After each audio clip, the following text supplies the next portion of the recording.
The different modes that are available on your Godox speedlight are the manual mode, the multi-mode, and TTL.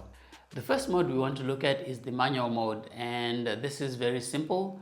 You control everything yourself, so you're the one who sets the flash power to what you need. And this is ideal for studio work or product shots where you control the ambient light and you want consistency shot after shot. To change your flash power in manual mode, all you have to do is go to your dial, and on the left of the dial you can see the plus and minus. Click on that until you see the flash power highlighted, and then you can use the dial to change your flash power. And then just click set to accept your settings. The second mode that you have on your speedlight is called the multi-mode. The multi-mode is used to capture multiple images of a moving subject in a single frame. The multi-mode is also called the stroboscopic mode.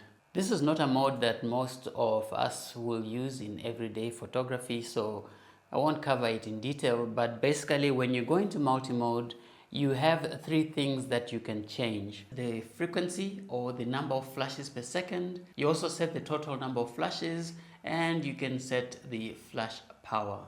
And so function button 2 is there to set how many times the flash goes off for every exposure. The default there is 5, but it can go all the way to 100. And basically what happens is the flash is going to go off the number of times that you have set. And then the next thing that you can change is the frequency, and that is how many times it flashes per second. And so you can change that from 5 Hz going up. And so you're going to have your flash go off 5 times, and it will go off at a certain frequency, and this will affect how your image looks in the end. The final mode that you get on this is ETTL. Putting your flash into ETTL mode is equivalent to putting your camera into automatic mode. So the camera and the speedlight are going to determine the best flash output for the ambient light that's available.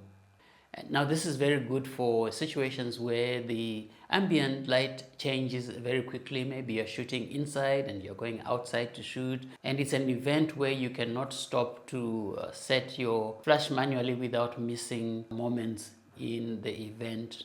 And so ETTL is very good for that kind of setup, and you don't have to worry about setting up your flash. You just rely on the camera and the flash to make that decision. Now if you are shooting and you find you don't like what the camera and the flash have decided, you can also increase or decrease the flash output manually by using what is called flash exposure compensation.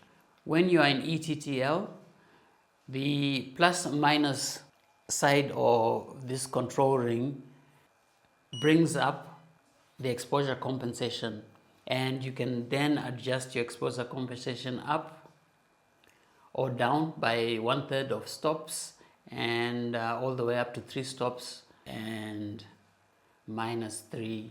So you can adjust your flash output manually after you've seen what the camera and speedlight have decided for you.